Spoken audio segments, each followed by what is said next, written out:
ಎಲ್ರಿಗೂ ನಮಸ್ಕಾರ. ಎಲ್ಲ ನನ್ನ ಯುವ ಸ್ಪರ್ಧಾ ಮಿತ್ರರೇ, ಇವತ್ತು ಅರ್ಥಶಾಸ್ತ್ರಕ್ಕೆ ಸಂಬಂಧಪಟ್ಟಂಥ ಸ್ವಲ್ಪ ಪ್ರಶ್ನೋತ್ತರಗಳನ್ನು ಡಿಸ್ಕಸ್ ಮಾಡೋಣ.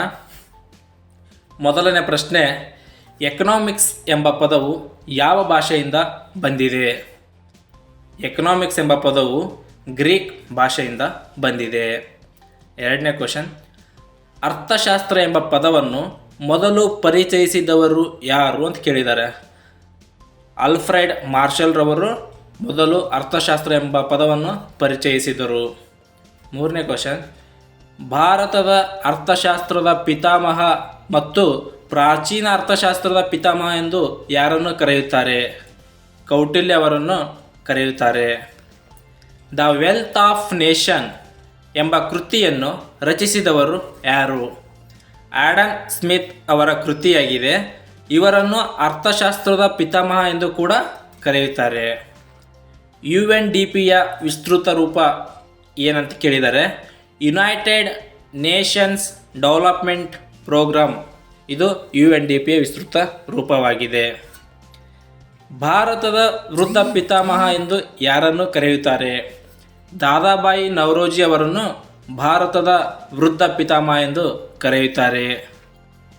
GNPಯ ವಿಸ್ತೃತ ರೂಪ ಏನಂತೇಳಿ ಕೇಳಿದ್ದಾರೆ. Gross national product. ಎಂಟನೇ ಕ್ವಶನ್, ರಾಷ್ಟ್ರೀಯ ಆದಾಯವು ಯಾವ ರೂಪದಲ್ಲಿ ಇರುತ್ತದೆ? ರಾಷ್ಟ್ರೀಯ ಆದಾಯವು ಹಣದ ರೂಪದಲ್ಲಿ ಇರುತ್ತದೆ. ಒಂಬತ್ತನೇ ಕ್ವಶನ್ ಬಂದ್ಬಿಟ್ಟು, ಭಾರತದಲ್ಲಿ ಪ್ರಪ್ರಥಮ ಬಾರಿಗೆ ರಾಷ್ಟ್ರೀಯ ಆದಾಯ ಮತ್ತು ತಲಾ ಆದಾಯವನ್ನು ಯಾವಾಗ ಅಳತೆ ಮಾಡಿದರು?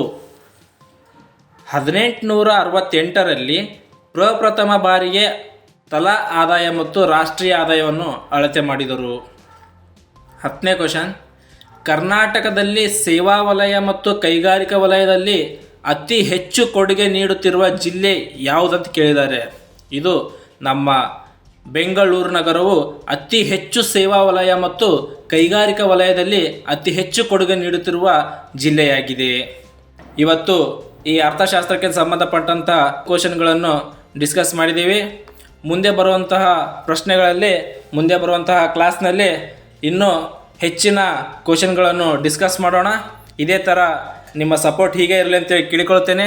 ಈ ಒಂದು ವಿಡಿಯೋ ಇಷ್ಟ ಆದರೆ ಲೈಕ್ ಮಾಡಿ, ಶೇರ್ ಮಾಡಿ, ಸಬ್ಸ್ಕ್ರೈಬ್ ಮಾಡಿ ಫ್ರೆಂಡ್ಸ್.